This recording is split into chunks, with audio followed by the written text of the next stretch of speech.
그때 가이사 아구스도가 영을 내려 천하로다 호적하라 하였으니 이 호적은 구레뉴가 수리아 총독이 되었을 때에 처음 한 것이라. 모든 사람이 호적하러 각각 고향으로 돌아가매 요셉도 다윗의 집 족속이므로 갈릴리 나사렛 동네에서 유대를 향하여 베들레헴이라는 다윗의 동네로 그 약혼한 마리아와 함께 호적하러 올라가니 마리아가 이미 잉태하였더라. 거기 있을 그때 해산할 날이 차서 첫 아들을 낳아 강보를 싸서 구유에 누웠으니 이는 여관에 있을 곳이 없음이로라. 그 지역의 목자들이 밤에 밖에서 자기 양떼를 지키더니 주의 사자가 곁에 서고 주의 영광이 그들을 두루 비추매 크게 무서워하는지라. 천사가 이르되 무서워하지 말라. 보라 내가 온 백성에게 미칠 큰 기쁨의 좋은 소식을 너희에게 전하노라. 오늘 다윗의 동네에 너희를 위하여 구주가 나셨으니 곧 그리스도 주시니라. 너희가 가서 강보에 쌓여 구유에 누워있는 아기를 보리니 그것이 너희에게 표적이니라 하더니 호련히 수많은 천군이 그 천사와 함께 하나님을 찬송하여 이르되 다 같이 읽겠습니다. 지극히 높은 곳에서는 하나님께 영광이요 땅에서는 하나님이 기뻐하신 사람들 중에 평화로다 하니라. 아멘. 네, 여러분이 오늘 말씀을 보시면 드디어 이 모든 말씀의 이제 주인공이죠. 이제 구약과 신약 할 것 없이 모든 말씀의 주인공 되시고 또 우리 삶의 주인 되시고 내 인생의 유일한 기쁨 되시는 예수님이 드디어 탄생을 하십니다. 그런데 이제 오늘 말씀에서도 이제 설명할 것들이 너무 많지만 이게 큐티할 게 많지만 아침이라 이제 시간이 없는 관계로 오신 예수님을 우리가 만나려면 무슨 조건이 충족돼야 되는지 우리가 예수님을 만난다라고 할 때 사실은 하나님이 그 전에 우리에게 주시는 삶의 현상이 뭔지 오늘 우리가 이 부분을 좀 묵상하려고 하는데요.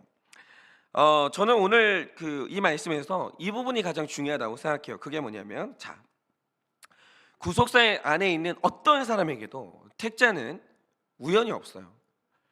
모든 일어나는 사건이 다 우리 구원하고 거룩하고 관련된 거예요. 어떤 것도 우연은 없는 거예요. 하나님이 의도하셨기 때문에 그 일이 일어나는 겁니다.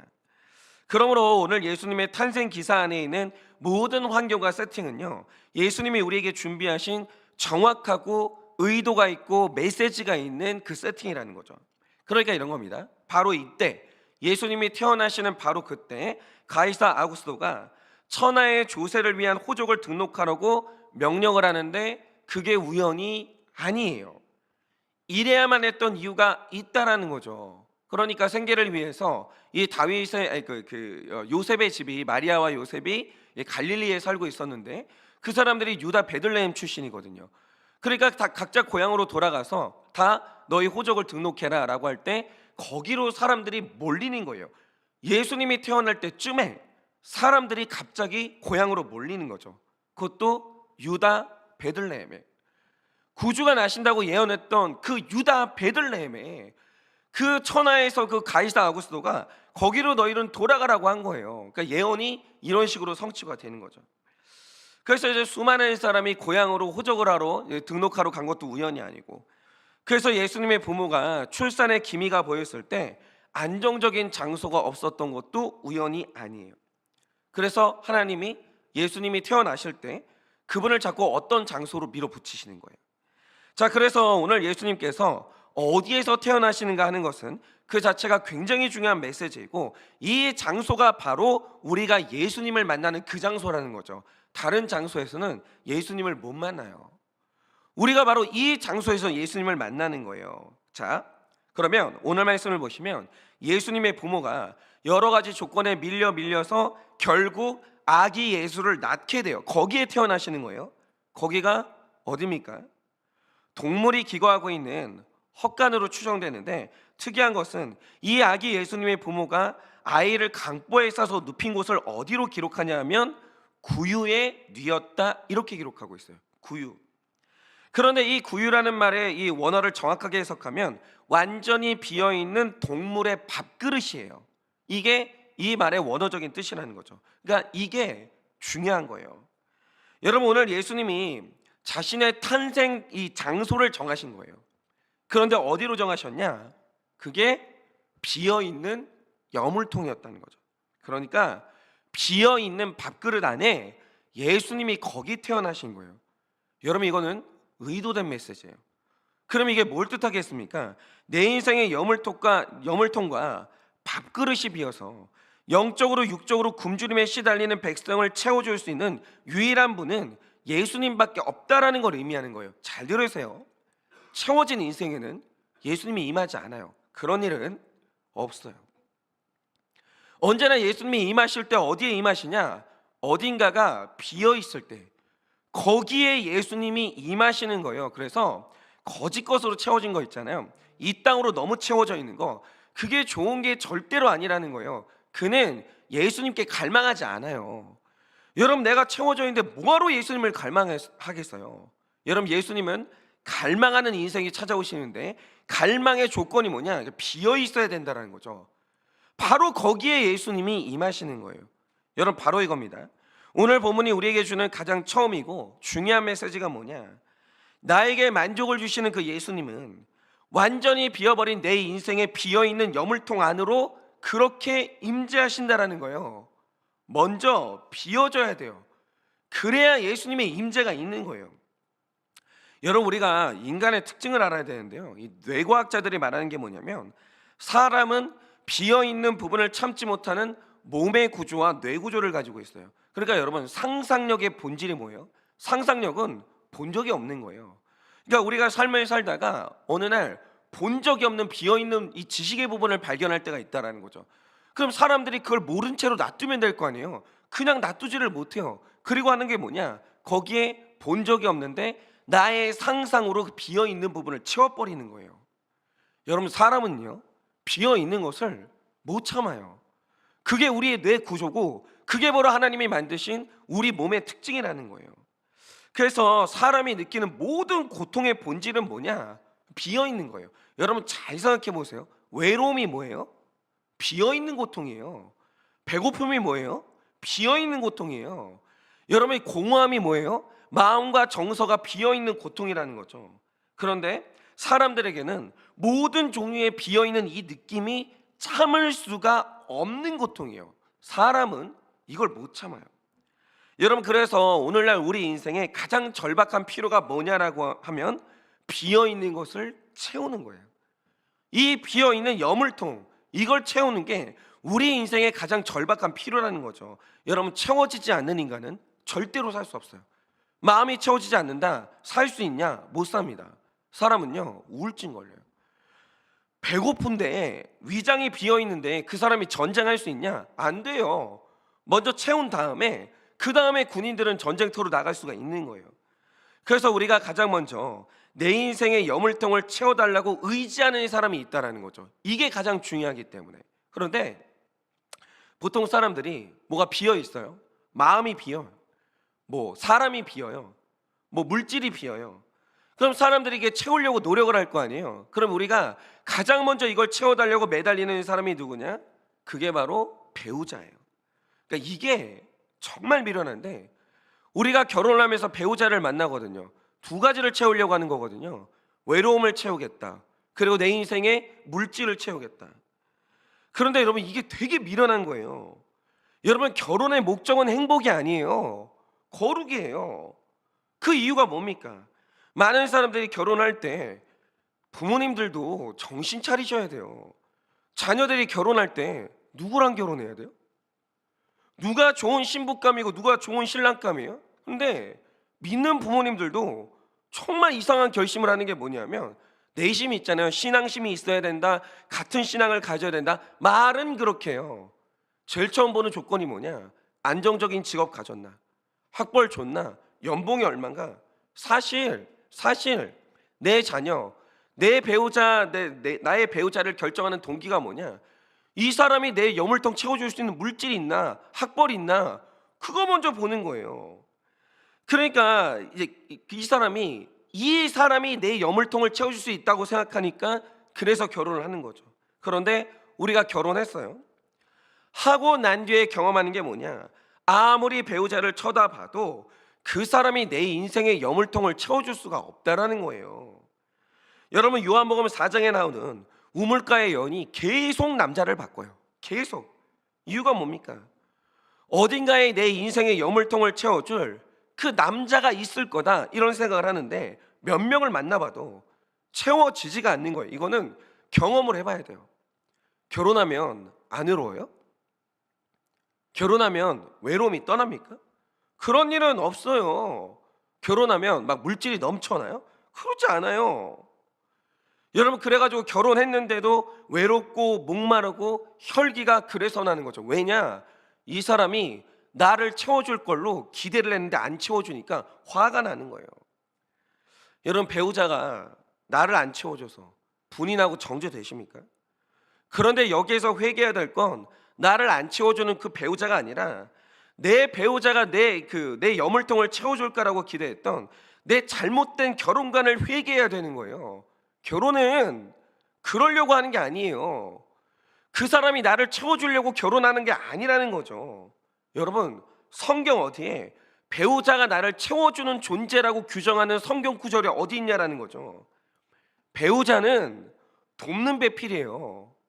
너와 나의 연약한 구원을 돕는 배필이지 채워주는 존재가 아니라는 거예요. 그 존재 설정 잘못하신 거예요. 그런데 이래도 답을 찾지 못하는 사람이 그 다음으로 매달리는 게 뭐냐? 이번에는 내 자녀가 내 인생에 비어있는 여물통을 채워줄 거다, 이렇게 생각하고 사람은 남편이 아니면 아내가 아니면 그 다음에 자식한테 매달려요. 얘가 채워줄 거라고 생각을 하는 거죠. 그런데 여러분, 자녀가 내 여물통 채워주는 존재예요? 그러니까 하나님이 자녀가 나를 채워주라고 자녀를 내 삶에 보내요? 아니라는 거예요. 여러분, 오히려 그 반대입니다. 자녀라는 것은 어떤 존재냐? 내 여물통에 조금 남은 양식마저 바닥까지 박박 긁어가는 게 그게 자식이라는 거예요. 그러니까 언젠가는 자녀가 내 여물통을 채워줄 거다, 이렇게 생각하면 자녀는 때가 되면 결혼으로 떠나요. 심지어 내가 가지고 있는 것을 가지고 떠나요. 그리고 내 가진 것을 그 자녀에게 다 퍼주면 남은 것은 완전히 비어버린 내 여물통밖에 없다라는 거죠. 그러니까 자녀에게 이 자녀가 먼 훗날 나를 채워줄 거다, 이런 거 기대하지 마세요. 여러분, 우리가 부모님과 자녀의 역할을 정확히 알아야 되는데, 부모는 자녀에 대해서 퍼주는 존재예요. 무조건 베풀어주는 존재라는 거죠. 그리고 자녀는 부모로부터 받은 책임감과 사랑을 배워서 내가 결혼하는 배우자에게 나도 베풀어주고 내 자녀에게 사랑을 베풀어주는 게 하나님이 의도하신 부모 자식 간의 관계라는 거예요. 부모는 자녀에게 뭐 얻으려고 하지 마세요. 그건 하나님이 정하신 구조가 아니라는 거예요. 자녀가 해야 될 일은 뭐냐면 건강하게 살아 있어 주면 할 일 다 한 거예요. 바라지 마세요. 부모는 자녀에게 퍼주는 존재예요. 살아 있어 주면 되는 거예요. 그러니 자녀가 내 자존감의 여물통 채워주고 내 체면의 여물통 채워주고 내 야망의 여물통을 채워줄 거라고 생각하고 그걸 내 자녀에게 요구하기 시작하면 그게 자녀들은 인생의 고난이에요. 줄 게 없는데, 내가 부모 채워주려고 태어난 존재가 아닌데 자꾸 채우라는 거예요, 나를. 그러면 자녀들은 아파져요. 그 외에도 우리는 직장이 나를 채워줄 거다, 심지어는 나의 종교적인 열심이 내 여물통을 채워줄 거다, 이렇게 생각하고 계속 거기에 매달려 있는 거예요. 그런데 이렇게 인간적인 노력을 부었는데도 불구하고 하나님께서 그 여물통을 완전히 비워버린 분들이 있다라는 거죠. 그러니까 내 인생의 여물통이 비었을 때 노력을 안 해서 비워버린 게 아니에요.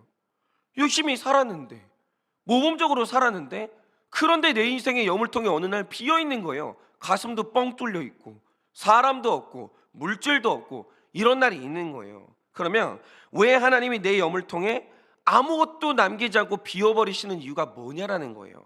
그거는 징벌을 주기 위해서가 아니에요. 하나님이 네가 뭘 잘못했으니까 내가 그걸 뺏어갈게, 이게 아니라는 거예요. 내 인생의 여물통이 비어버린 이유가 뭔지 아십니까? 바로 그 여물통이 비어야 거기에 예수님이 오시기 때문이에요. 여러분, 한번 잘 생각해 보세요. 왜 하나님이 내 여물통 비워버리셨어요? 한번 잘 생각해 보세요. 여러분 인생에 여러 가지 있었을 거예요. 사람도 추구했고 이것도 추구했고 저것도 추구했어요. 그런데 여러분 인생에 여러분이 단 한 번이라도 예수 그리스도를 갈망한 적이 있었냐? 구원을 갈망한 적이 있었냐? 잘 한번 생각해 보세요. 뭐 물론 종교 생활 했겠죠. 교회도 다녔고 뭐 사도신경도 외우고 주기도문도 외웠어요. 그런데 그냥 종교인이니까 한 거예요. 여러분 정말 절박했던 적이 있어요? 예수님에 대해서, 구원에 대해서 절박했던 적이 있냐 이거예요. 없어요. 다들 자식 잘 되는 거, 남편 성공하고 아내 예쁜 아내 얻는 거, 뭐 이런 거 갈망했지. 우리가 언제 구원을 갈망했어요? 우리가 언제 이 거룩을 갈망했어요? 우리가 언제 예수님을 갈망했냐고요? 우리 인생에 그런 게 없는 거예요. 영적인 욕심이 없는 거예요. 온갖 세상 욕심밖에 없는 거예요. 그러니까 하나님이 우리를 만나시려면, 예수님이 우리를 만나시려면 방법 하나밖에 없는 거예요. 인생의 여물통을 비워버려야 되는 거예요. 그렇게 애쓰고 노력했으나 내 비워버린 여물통 앞에서 이제는 이 여물통 채워줄 분은 예수님밖에 없는 거구나. 이 사실을 빨리 깨달으셔야 돼요. 빨리 깨달으셔야 돼요. 우리 인생에 채워져야 될 것은 예수예요. 여러분, 자식이 박사학위 받고 뭐 엄청나게 유명한 사람 되고 그러면 뭐 할 거예요? 여러분 잘 들으세요. 효자는 나랑 천국을 같이 가는 자식만 효자예요. 이 땅에서 그 자녀가 나에게 뭘 해줬든지 간에 마지막 날 나랑 같은 천국까지 못하면 불효자예요. 어떻게 사실 거예요? 내 자녀가 구원받지 못하고 지옥 가면 어떻게 사실 거예요? 도대체 왜 예수에 대한 갈망이 없냐고요? 왜 구원에 대한 갈망이 없냐고요? 자녀들이 뭐 공부한다고 그래요. 바쁘대요. 그래, 오지 마라. 신앙생활 할 날 많다. 나중에 교회 와라. 일단 자라. 늘 순위가 밀리는 거예요. 늘 순위가 밀려요. 언제 우리 인생의 자녀의 구원이 1번이었어요? 언제 내 배우자의 구원이 내 인생의 1번이었냐고요? 그런 적이 없는 거예요. 여러분 빨리 깨달으셔야 돼요. 우리 인생의 1번은 행복이 아니에요. 구원이에요. 우리 인생의 1번은 예수예요. 다른 게 아니라고요. 그런데 우리가 애먼 거 찾고 있으니까, 우리를 구원하지 못하는 것을 날마다 갈망하고 있으니까 그걸 싹 비우는 거예요. 왜냐? 내 여물통이 비어야 그때서야 예수님이 우리가 갈망이 되기 때문이에요. 그런데 우리가 여전히 이 여물통을 채워달라고 다른 것에 의지하면 그만큼 내 고난의 시간이 길어지는 거예요. 여러분, 오늘 탄생하신 예수님을 가장 먼저 영접한 사람들이 누구예요? 그걸 보세요. 목자들이에요. 왜 목자들일까요? 여러분 오늘 말씀을 보시면 목자들이 어떤 상황 가운데에서 예수님이 오신다는 말씀이 들린 거예요. 그러니까 사람은 이상해요. 그 조건이 채워져야 예수님에 대한 말씀이 귀에 들리는 거예요. 그 조건이 뭐였습니까? 구절을 보시면 최상급의 표현이 나오는데 아주 큰 무서움 가운데 말씀이 들린 거예요. 이상하지 않아요? 평안한 가운데 말씀이 들린 게 아니라 아주 큰 두려움 가운데 말씀이 들린 거예요. 그러면 목자에게 일어날 수 있는 가장 큰 두려움이 뭐겠습니까? 내 가축에게 먹일 여물통이 비어버리는 게 목자의 1번 두려움이에요. 그래서 목자들이 양떼를 몰고 다닐 때 몰고 다니는 방향이 어디예요? 풀이 어디에 있나? 그거예요. 목자에게 여물통 비는 것보다 그거보다 무서운 게 없는 거예요. 여러분 이거 다 연결되지 않아요? 예수님이 비어버린 여물통 안에 오셨어요. 그런데 그 예수님을 가장 먼저 만나는 사람들이 누군가? 여물통이 비는 게 가장 큰 두려움인 목자들이 예수님을 가장 먼저 만난 거예요. 여러분 이렇게 크게 두려워하는 가운데 말씀이 들렸다는 것은 내 인생의 여물통이 비었을 때 그 여물통을 채우시는 분이 예수님이라는 말씀이 그때서야 들리는 거예요. 사람이 채워주는 거 아니에요. 시스템이 채워주는 게 아니에요. 내 노력이 채워지는 게 아니에요. 예수 없으면 안 채워지는 거예요. 근데 이 말은요, 인생 잘 나갈 때 엄청 공허하게 들려요. 여자친구 있는데, 남자친구 있는데, 잘 나가는 배우자 있는데 예수님이 여러분 인생을 채워주십니다. 이거 엄청 공허하게 들려요. 이거는 비워져야 되는 거예요. 그래야 들리는 거예요. 여러분 룻기도 마찬가지 아닙니까? 나오미가 야망 때문에 어느 날 자기 고향을 떠나는데 어느 날 갑자기 여호와께서 자기 백성을 돌보신다, 이 말씀이 들려요. 룻기 1장에 나오잖아요. 그런데 이 말씀이 언제 들려요? 남편 살아 있을 때, 자식들 잘 나갈 때 안 들려요. 안 들려요. 그런데 어느 날 이 말씀이 들립니까? 그렇게 믿었던 남편 죽고 두 아들 죽고 내 인생의 여물통이 완전히 비어버리니까 갑자기 하나님이 너희 백성을 돌보신다. 이 말씀이 귀에 꽂히는 거예요. 귀에 꽂히는 거예요. 여러분, 내 인생을 채워주시는 예수에 관한 말씀이 들리는 거예요. 예수였구나, 예수였구나, 배우자가 아니었구나, 자식이 아니었구나, 들리는 거예요.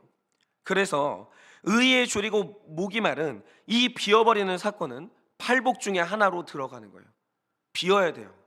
비어야 갈망이 회복되는 거예요. 제가 예전에 잘하는 분의 이제 간증을 들었는데, 이분이 어릴 때 내 인생의 여물통을 채웠던 방식이 뭐였었냐면 굉장히 착한 성품이었어요.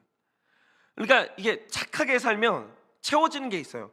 야, 착하다, 칭찬 듣죠. 이런 방식으로 이제 내 인생의 여물통을 채우려고 했는데 그 착한 성품 때문에 일어난 일이 뭐냐? 여러분, 성품 믿지 마세요. 인간의 성품은요, 착한 것도 악한 거예요. 그럼 이분에게 일어난 일이 뭐냐? 정말 이분이 대학을 너무 가고 싶었어요. 그런데 부모님이 그 착한 딸한테, 너무 착하니까 형제들을 위해서 네가 대학을 포기해라 라고 하니까 내 여물통 채워주던 그 착한 성품 때문에 대학을 포기한 거예요. 그런데 이후부터 이 비어버린 학벌의 여물통 때문에 열등감에 막 시달리는 거예요. 내가 이 착한 성품으로 다 양보했는데 비어버렸잖아요. 학벌이 열등감이 생기잖아요. 너무 괴로운 거죠. 그래서 이 비어버린 학벌 열등감, 이 여물통을 채울 존재를 만나는데 그게 바로 아들이었던 거예요. 그러니까 이 아들이 어릴 때 공부를 잘했는데 더군다나 성품이 부모님 닮았어요. 욕을 한 번도 할 줄 모르는 너무 착한 성품이 그 부모님을 닮은 거예요. 그런데 이 아들이 어느 날 선생님이 되겠다 결심을 한 거죠. 얼마나 채워져요. 얘가 교사가 되기만 하면 막 채워지는 거예요. 교사 너무 좋은 직업이잖아요. 그러니까 이 아들이 내 학벌의 여물통을 채워주겠다 이 생각을 하고 올인을 한 거죠. 그래, 너만 잘 되면 막 엄마는 다 해결돼, 이러면서 이 아들한테 기대를 건 거예요. 그런데 이 아들이 임용고사에 한 번 똑 떨어졌어요. 그럴 수 있죠. 임용고사가 얼마나 어려운데. 그럴 수 있다 싶었는데 이제 재수를 했어요. 성품으로 참죠. 이 엄마 착하니까. 그런데 참았는데 두 번째 똑 떨어졌어요. 뭐 그 다음에 못 참냐? 참죠. 엄마 성품 착한데, 자식 성품 착한데. 그래서 참았어요. 근데 이제 그렇게 쏟아붓는데, 자식 잘 되라고 쏟아붓는데 얘가 계속 떨어지는 거예요. 그러다가 몇 번 떨어졌냐? 제가 아는 횟수까지 10번 떨어졌어요. 10번. 그러니까 이 착한 성품의 여물통이 바닥이 나는 거죠. 폭발을 하는 거예요. 내가 지금까지 교회 봉사에 앞장서고 이렇게 신앙생활 열심히 했는데 하나님이 어떻게 이런 식으로 내 여물통도 비워버리시고 내 자식의 여물통도 비워버리시나? 이게 참을 수가 없는 거예요. 그러다가 이분 귀에 어떤 말씀이 들렸냐? 문제아는 없고 문제의 부모만 있다. 이 말씀이 귀에 들린 거예요. 이 말씀을 시작으로 이분이 구속사의 말씀을 계속 듣기 시작했어요. 내가 신앙생활이 뭐 근본적으로 잘못됐구나. 내가 신앙생활의 목적이 뭐였나? 도대체 뭘 채우려고 신앙생활했나? 이 근본적으로 이분이 다시 점검하기 시작한 거예요. 그러다가 깨달은 이분의 죄가 뭐냐? 자신의 아들의 구원을 바라는 사랑이 아니라 자신이 자녀를 사랑했는데, 배우자를 사랑했는데 내 여물통을 채워주는 도구로 이용하고 살았다는 거예요. 나는 사랑한 적이 없었다는 거죠. 그 증거가 뭐냐? 이 아들이 공부 잘해서 선생님들한테 칭찬받고 그 어렵다는 국립대를 한 번에 붙을 때는 그렇게 자랑스러웠어요. 그런데 임용고사에 사수째를 할 때부터는 이 아들이 그렇게 부끄럽더라는 거예요. 너무너무 수치스럽더라는 거예요. 여러분, 이분이 자기 안에서요, 그동안 내 여물통을 채우기 위해서 아들을 이용해왔던 자기 죄를 본 거예요. 아들은 내 여물통 채우는 도구였구나, 이걸 본 거죠. 그래서 이분이 이제 훈련을 받고 그 죄를 철저히 회개를 하신 거예요. 그런데 놀라운 일이 뭐냐? 이 엄마가 말씀을 듣고 인생의 목적을 바꾸고 회개를 이루니까 이 아들이 임용고사에 붙은 거예요. 그런데 여기에서 수준 낮은 분들이 가지는 얄팍한 생각이 뭐냐? 아, 회개하면 붙는구나. 그러면서 또 하나님을 속이려고 해요. 하나님, 저 회개했어요. 이제는 소원 들어주셔야죠. 회개를 소원을 이루는 수단으로 사용하시는 분들이 있어요. 하나님은 안 속습니다. 하나님은 안 속아요. 그게 고등기복이에요. 아, 야, 회개하니까 잘 되네. 문제 해결되네. 나도 회개하지. 그게 고등기복이라고요. 죄송한데 하나님은 안 속아요. 그런데 이분이 훈련을 잘 받은 게 뭐냐면 이 합격의 사건을 하나님이 이제는 내 인생을 바꿔야 된다는 사인으로 받은 거예요. 그래서 이제 1차 시험은 붙었고 2차 시험이 남았는데 너무 정직한 게 자신 안에는 이 아들이 붙기를 바라고 성공을 바라는 마음이 아직도 있다는 거예요. 아직도 구원이 1번이 아니라 성공이 아직도 1번하고 2번하고 다투고 있다는 거예요. 그러니 이제는 결과에 상관없이 내 인생의 목적 자체를 바꾸고 내 인생의 여물통을 채울 분은 하나님밖에 없다라는 고백을 하고 살겠다. 절대로 이번에는 자녀가 최종 시험에 떨어져도 내가 실망하지 않겠다. 이렇게 성도님들 앞에서 간증을 하신 거예요.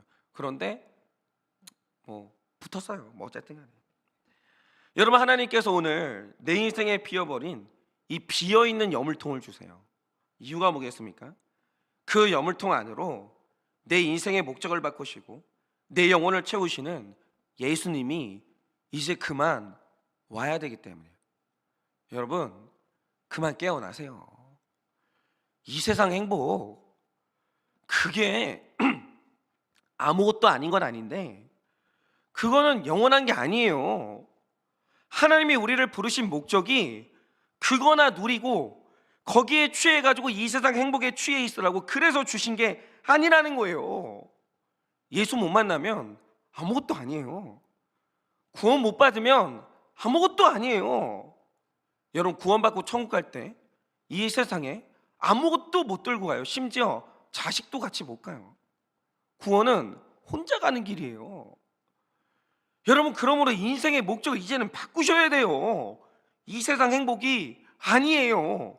예수 만나야 돼요. 그런데 이 두 번째가 중요한 게 뭐냐면 그렇게 말씀이 들렸어요.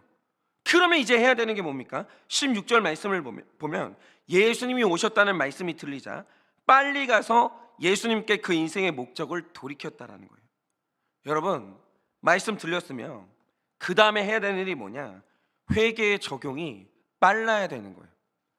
여러분, 적용은요, 지체하면 실패할 확률이 높아요. 그러니까 우리가 막 그런 거잖아요. 말씀 들렸어요. 회개가 됐어요. 이제 새 인생 살아봐야지. 언제부터인데요? 언제부터 새롭게 사실 건데요?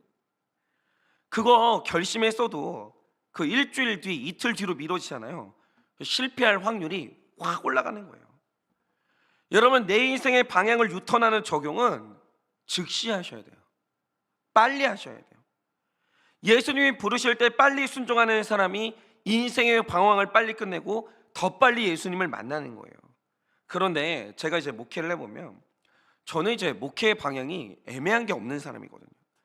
그리고 제가 우리 성도님들을 끌고 가고자 하는 방향이 옳은 방향이고 성경적인 방향이라는 100%의 확신이 있어요. 그래서 함께 가고자 하는데 꼭 빨리 응답하는 게 아니라 먼저 다른 사람이 어떻게 하나 보고 좋다고 하면 응답하고 별로라고 하면 뒤로 도망갈 준비를 하는 그런, 약간 이 단어는 쓸 수밖에 없어요. 약간 얍삽한 분들이 있어요. 그러니까 순종을 빨리 하는 법이 없어요. 그러니까 1대1 훈련도 남이 하는 거 보고 그 다음에 좋으면 나도 1대1 훈련하고 이런 식으로 늘 재는 분들이 있다라는 거죠. 그러지 마세요. 그거 진짜 안 속아요, 하나님이. 제가 목회를 하면서 가지고 있는 철칙이 뭐냐면 담임 목사가 아니라 담임 목사 할아버지가 됐어도 성도님들한테 무례하면 안 돼요. 나는 100%의 확신을 가지고 있지만 그 확신을 가지고 가장 좋은 것을 권하는 것이 목사 역할이고 그 부름에 응답하는 분들에게 최고의 것으로 섬기는 게 목사 역할이지 싫다는 분들을 억지로 끌고 가는 게 목사 역할은 아니에요. 저는 절대로 억지로는 끌고 안 가요. 그래서 제가 1대1 훈련 같은 것을 딱 권할 때 저는 안 합니다라고 하면 2번은 전 연락을 안 해요. 그러니까 제가 자신 있게 말씀드릴 수 있는 게 뭐냐면 저는 불확실한 게 없어요. 제가 가고자 하는 이 구속사의 길은 예수님이 기뻐하시는 길이고 여기는 무조건 생명의 길이에요. 회개하고 손해보는 게 있나 한번 보세요. 절대 없어요. 우리가 가는 길은 그런 길이라는 거죠. 그러니 제가 지금 뭔가를 하자라고 하면 빨리빨리 응답하시면 되는 거예요. 같이 가시면 되는 거예요. 지금 우리 교회가 세워지는 과정이 제 생각보다 빨라지고 있는데 오늘 말씀을 보니까 이 빠른 속도가 하나님이 한일교회를 인도하시는 방향이 맞아요. 그러니 여러분 고민하지 마세요. 뭘 하자고 하면 응답을 하세요. 하나님의 부르심에 빨리 적용하고 돌이키고 응답하는 분이 빨리 인생의 방황을 끝나고 더 빨리 예수님을 만나는 거예요. 더 빨리 기쁨의 찬송을 회복을 하는 겁니다. 여러분, 비어버린 여물통 속에서 예수님에 대한 말씀이 들리셨습니까? 그러면 기다리지 마세요. 뭘 고민을 해요. 예수님이 부르시는데 고민할 게 뭐가 있어요? 예수님이 부르시면 고민할 게 없는 거예요. 그러니까 결혼은 고민하세요. 결혼은 1년을 고민해도 되고 2년을 고민해도 돼요. 그러나 예수님이 부르실 때, 회개하라고 하실 때, 너의 삶을 돌이키고 너의 삶의 우선순위를 바꾸라고 하실 때 그거는 고민할 필요가 없는 거예요. 뭘 고민을 해요? 뭘 고민을 해? 예수님이 부르시는데 그냥 빨리 돌이키면 돼요. 예수님께 돌아오세요. 기도의 자리로 돌아오세요. 예배의 자리, 신앙생활의 자리로 그만 방황하고 돌아오세요. 그건 지체하는 만큼이 손해인 거예요. 하나님이 부르시는데 뭘 고민을 해요? 고민할 게 뭐가 있어요? 여러분, 그렇게 비어버린 여물통이 나를 부르시는 예수님의 음성인 줄을 빨리 깨달으시고, 깨달았을 때 빨리 돌이켜서 빨리 예수님을 만나 빨리 팔복을 받는 여러분 되시기를 예수님의 이름으로 축원합니다. 이 시간에 제가 기도하고 축도함으로 예배를 마치겠습니다. 기도하겠습니다. 하나님, 내가 하나님의 백성인데, 내가 신자인데, 내가 교회를 이렇게 열심히 다니는데 왜 내 인생의 여물통이 비어버립니까? 날마다 채워져야 될 것 같은데 왜 내 인생의 여물통이 비어지게 하십니까? 그것은 우리가 내 비어버린 인생 가운데 예수로 채운 적이 없기 때문입니다. 구원으로 채운 적이 없고 말씀을 채운 적이 없고 그렇게 나도 속고 남도 속이고 살았지만 내 인생에 채우고자 했던 것은 이 세상 성공이고 야망이고 이 세상 행복만 가득 채우고 살았던 나의 존재의 이 실체를 주님 앞에 오픈합니다. 하나님, 이제 하나님이 그만 세상 것 탐하고 이 세상 행복에 그만 취해 있고 이제 예수 만나라고, 영원한 구원을 얻으라고 하나님께서 이 세상 것을 비워버리시는 그 사건이 왔사오니 이제는 예수 만나게 하시고 구원받게 하시고 예수님이 우리를 부르시는 그 음성이 들릴 때 빨리 돌이켜 우리 인생이 변화되는 놀라운 역사가 일어날 수 있도록 은혜를 허락하여 주시옵소서. 지금은 우리 주 예수 그리스도의 은혜와 하나님 아버지의 그 크신 사랑과 성령님의 위로하시고 교통하여 주시는 그 역사하심이 오늘도 내 인생의 여물통이 비는 사건이 나를 부르시는 예수님의 음성인 줄 깨달아 빨리 인생을 돌이켜 예수 만나기를 원하는 사랑하는 모든 주의 종들의 머리 위에 지금으로부터 영원 무궁토록 함께 있을지어다. 아멘.